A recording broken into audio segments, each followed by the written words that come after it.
नमस्कार, next 9 news देख रहे हैं आप। मैं आपके साथ तनुज दीक्षित और हमारे साथ मौजूद है अमन सर। आज हम बात करेंगे राजा भैया और धनंजय सिंह को लेकर। दरअसल जो चर्चाएं पहले निकलकर सामने आ रही थी कि राजा भैया जो हैं भारतीय जनता पार्टी को समर्थन देंगे, लेकिन ऐसा नहीं हुआ। उसके बाद राजा भैया की पार्टी के कुछ समर्थक भारतीय समाजवादी पार्टी के लिए समर्थन देते नजर आते हैं, उनकी नारेबाजी करते नजर आते हैं और क्लियर होता नजर आता है कि कहीं ना कहीं राजा भैया की पार्टी के जो समर्थक है वो समाजवादी पार्टी को अपना समर्थन दे रहे हैं। अब उसके बाद धनंजय सिंह का इसको लेकर एक बड़ा बयान सामने आया। दरअसल धनंजय सिंह से एक इंटरव्यू में पूछा जाता है कि आखिरकार राजा भैया ने भारतीय जनता पार्टी को समर्थन क्यों नहीं दिया। क्या राजा भैया भारतीय जनता पार्टी से नाराज है? क्योंकि मैं आपको बता दूं, जब उत्तर प्रदेश के विधानसभा चुनाव हुए थे तब राजा भैया ने अपना समर्थन भारतीय जनता पार्टी को दिया था, लेकिन इस बार ऐसा देखने को नहीं मिला। अब ऐसे में धनंजय सिंह कहते नजर आते हैं कि कोई नाराजगी नहीं है, ये सिर्फ वो अपनी पार्टी के आगे के राजनीतिक भविष्य के लिए उन्होंने कदम उठाया है और उनकी भारतीय जनता पार्टी से कोई नाराजगी नहीं है, कोई दिक्कत परेशानी की यहाँ पर बात नहीं है। ऐसे में धनंजय सिंह कहते नजर आते हैं और उनसे ये भी पूछा जाता है कि क्या आपकी कोई रंजिश यहाँ पर राजा भैया के साथ या कोई भी ऐसी बात, तो उसको भी वो झुठला देते हैं। वो कहते हैं कि राजा भैया बिल्कुल मेरे भाई की तरह है, बड़े भाई की तरह वो सम्मान देते नजर आते हैं। कुछ सवाल इसमें होंगे हमारे साथ, जैसे कि मैंने बताया अमन सर है। अमन सर, सबसे पहले सवाल यही लेना चाहूंगा कि आखिरकार राजा भैया की पार्टी के जो समर्थक है उन्होंने इस तरह से तगड़ा ऐलान किया और समाजवादी पार्टी को समर्थन दिया, उसमें देखो कोई दिक्कत भी नहीं है, लेकिन समर्थन देने के बाद एक कहीं ना कहीं जो राजनीतिक गलियारों में जिसकी चर्चा होने लगी, क्योंकि पहले उम्मीद लगाई जा रही थी कि राजा भैया की पार्टी समर्थन देगी जाकर भारतीय जनता पार्टी के, लेकिन चलो कोई दिक्कत नहीं, बात नहीं बन पाई। लेकिन इसमें अब कितना फायदा समाजवादी पार्टी उठाती नजर आने वाली है, ये सबसे बड़ा सवाल है। देखिए, बिल्कुल तनुज, आपने वाकई में एक महत्वपूर्ण मुद्दा उठाया, क्योंकि राजा भैया को लेकर जिस तरह से लगातार सरगर्मियां तेज हैं, खासकर उत्तर प्रदेश में और पूर्वांचल में, वो ये बताता है कि राजा भैया बेहद अहम है, बेहद ज़रूरी है किसी पार्टी के लिए। जिस तरफ भी वो जाएंगे एक बड़ा कुनबा या यूँ कहें कि बड़ा वोट बैंक उधर शिफ्ट होता हुआ नजर आएगा। आप देखिए, जिस तरह से लग रहा था कि बीजेपी के साथ में उनकी जो जुगलबंदी है वो आगे बढ़ती हुई नजर आएगी, आगे कहीं ना कहीं दोनों साथ मिलकर कई सीटों पर चुनाव भी लड़ेंगे। लेकिन जैसे जैसे चुनाव नजदीक आया उसके बाद में आपस के जो ताल्लुकात थे, संबंध थे, वो यहाँ से खराब होने लग गए। और जिस तरह से राजा भैया ने कहा कि मैंने अपने कार्यकर्ताओं से कहा है कि भाई आप जिसे चाहे उसे वोट दीजिए, मुझे कोई ऐतराज नहीं, आप जिसके लिए प्रचार करना चाहे प्रचार करिए, क्योंकि लोकसभा चुनाव में हम इस बार नहीं उतर रहे हैं, तो आप स्वतंत्र हैं। और यहीं से पूरे का पूरा जो मामला है वो बिगड़ता हुआ दिखाई पड़ा, क्योंकि बीजेपी ये मानकर चल रही थी कि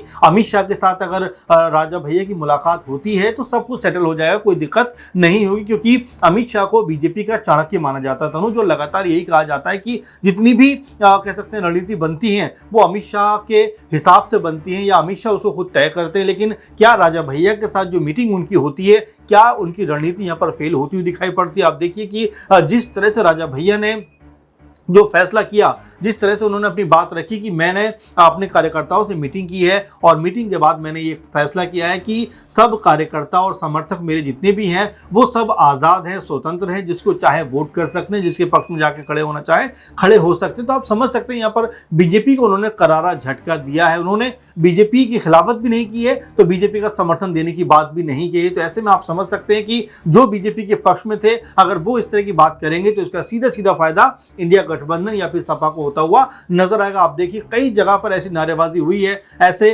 बयानबाजी भी हुई है, जहां पर राजा भैया के जो समर्थक हैं, राजा भैया की पार्टी के जो लोग हैं, उन्होंने खुले तौर पर समाजवादी पार्टी का या यूं कहें कि इंडिया गठबंधन का समर्थन देने का फैसला कर दिया। तो तस्वीर यहां पर साफ होती हुई नजर आती है। वहीं धनंजय जो बात कोट करते हैं कि कोई नाराजगी नहीं है, कोई बात नहीं है, जब नाराजगी नहीं है तो आखिर राजा भैया ने बीजेपी का साथ क्यों छोड़ा, बीजेपी के साथ क्यों नहीं खड़े रहे? और जो बयान निकलकर सामने आते हैं उसमें उन्होंने ये क्यों नहीं कहा कि हम बीजेपी के साथ खड़े हुए? तो ऐसे तमाम सारे सवाल हैं। वहीं अनुप्रिया पटेल किस तरह की भाषा का प्रयोग करते हैं, ओपी राजभर किस तरह की भाषा का प्रयोग करते हैं राजा भैया के लिए कि वो रानियां जो है अब इस राजा पैदा करने बंद कर दी, तमाम तरह की उलझुल बयानबाजी हुई है। तो ऐसे में आप समझ सकते हैं कि बीजेपी खुद पूरे मामले में फंसी हुई है। अब धनंजय उसको कवर करने का प्रयास कर रहे हैं, लेकिन मुझे लगता है कि जो तीर है वो कमान से निकल चुका है और अब राजा भैया पूरी तरह से, हालांकि उन्होंने डायरेक्टली तो नहीं कहा है, लेकिन उनके जो समर्थक है, उनकी जो पार्टी के लोग हैं, वो पूरी तरह से सपा के साथ खड़े हुए दिखाई पड़ रहे हैं। सर क्या सबसे बड़ा कारण यहाँ पर अनुप्रिया पटेल, ओपी राजभर यहाँ पर माने जा रहे हैं बीजेपी को समर्थन न देने का? देखिए तनुज, मैं फिर ये कहूंगा कि देखिए भाषा की मर्यादा का ख्याल आपको रखना चाहिए। राजा भैया के लिए जिस तरह अनुप्रिया ने अपनी बात रखी, जिस तरह ओपी राजभर ने अपनी बात रखी और जैसे शब्दों का प्रयोग किया, मेरे ख्याल से वो उचित नहीं है। क्योंकि देखिए आप किसी की आलोचना करिए, किसी की पार्टी की भी आलोचना करिए और तमाम तरह से बात कर रहे हैं। आप देखिए राजा भैया को क्या क्या नहीं कह रहे हैं, किस तरह से बाहुबली और तमाम तरह के शब्दों से पुकारे। लेकिन जब राजा भैया बीजेपी के साथ थे तब वो सबके लिए प्रिय थे। आज अगर बीजेपी के साथ नहीं खड़े तो उनको तमाम तरह के नामों से पुकारा जा रहा है। तो ये जो ओछी राजनीति, ओछी मानसिकता है, मेरे ख्याल से इससे नेताओं को बाहर निकलना चाहिए और देखिए मुद्दों की बात करनी चाहिए। क्योंकि हम लोग पहले भी कहते रहे हैं कि राजपूत और खासकर ठाकुर जो है वो बीजेपी से नाराज चले। उसकी बानगी हम लोगों ने कई बार चुनाव में देखी है। चाहे पश्चिम यूपी की बात करें, ब्रजभूषण की बात करें, हम चाहे राजा भैया की बात करें, धनंजय की बात करें, धनंजय वाले मामले में भी ऐसी लग रहा था कि पूरे का पूरा जो गेम है वो बीजेपी की तरफ से बनाया गया है। क्योंकि ऐसा लगभग लग रहा था कि जब सपा के साथ आने को तैयार थे धनंजय, उसी वक्त उनको पकड़ लिया जाता है और उसके बाद ये कहा जाता है कि बीजेपी ने एक तरीके से धनंजय को गिरफ्तार करवाकर जो सपा में जाने की कोशिश थी उनकी थी, उसको झकझोर दिया है, तोड़ दिया है। तो आप समझ सकते हैं कि यहाँ पर कौन खिलाफ है, कौन पक्ष में। लेकिन हाँ, ये जरूर कहा जाएगा तनुज की पूर्वांचल में जो बीजेपी अपने आप को बहुत मजबूती से दम भरती हुई नजर आती थी, ये कहती थी कि भाई पूर्वांचल में हमारा कोई कुछ बिगाड़ नहीं सकता, पूर्वांचल में सबसे मजबूत हम है, वहां उसी क्षेत्र में जो ताकतवर क्षेत्र है वहां पर वो फंसे हुए दिखाई पड़ते हैं। आप देखिए तनुज की अगर हम प्रतापगढ़ की बात करें, कौशाम्बी की बात करें, प्रयागराज की बात करें, फूलपुर की बात करें, मिर्जापुर की बात करें, और भी कई सारे जगह हैं जहां पर लगातार राजा भैया का प्रभाव है, या फिर यूं कहें कि जो राजपूत वोट बैंक है उनका प्रभाव है, तो वहां पर बीजेपी कमजोर होती हुई नजर आ रही है। इसके अलावा अनुप्रिया पटेल भी अपने घर में कहीं ना कहीं घिरी हुई दिखाई पड़ती हैं, रॉबर्ट्सगंज सीट पर वो खुद घिरी हुई दिखाई पड़ती है। तो ऐसे में बीजेपी के लिए पूर्वांचल में साधना अब उतना आसान नहीं रह गया। अब यहाँ पर सपा की जो रणनीति है क्या उनके लिए जीत में बदलती हुई दिखाई पड़ेगी? क्योंकि अगर यहां से कैलकुलेशन की बात की जाए तनुज, तो ऐसा लगता है कि 8 से 10 सीटों का जो घाटा है वो शायद अगर वोट बैंक में तब्दील होता है सपा के लिए तो बीजेपी को होता हुआ नजर आएगा। सर यहाँ पर बात राजा भैया जी की चल रही है तो बात धनंजय की करनी भी बहुत ज्यादा जरूरी है। धनंजय सिंह ने आखिरकार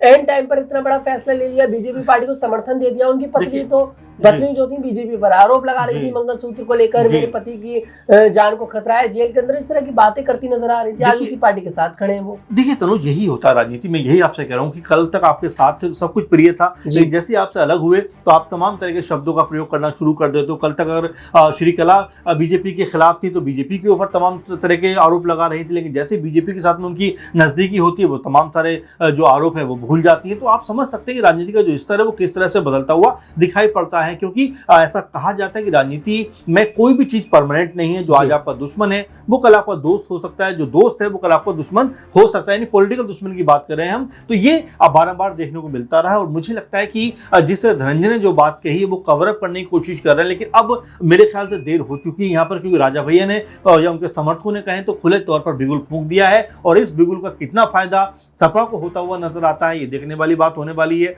और सबसे महत्वपूर्ण बात की इस तरह के कह सकते हैं कि जो राजा भैया ने रुख अपनाया है उसका कितना बड़ा घाटा, कितना बड़ा नुकसान बीजेपी को होता हुआ दिखाई पड़ता है, ये भी देखने वाली बात होने वाली है। वाकई में खैर देखते हैं कि आखिरकार जिस तरह से राजा भैया की पार्टी के जो कुछ समर्थक है उन्होंने जिस तरह से समर्थन दिया है, सपा के लिए कितना घाटा यहाँ पर भारतीय जनता पार्टी को उठाना पड़ेगा। अनुप्रिया पटेल का वो बयान, ओपी राजभर का वो बयान, आखिरकार कितना इन बयानों को लेकर बीजेपी पार्टी को घाटा उठाना पड़ेगा पूर्वांचल के क्षेत्र में। खैर आपको क्या लगता है कमेंट सेक्शन में जरूर बताइएगा। अगर आपको हमारा वीडियो पसंद आए, हमारे वीडियो को लाइक करें, शेयर करें और हमारे चैनल को जरूर सब्सक्राइब करें।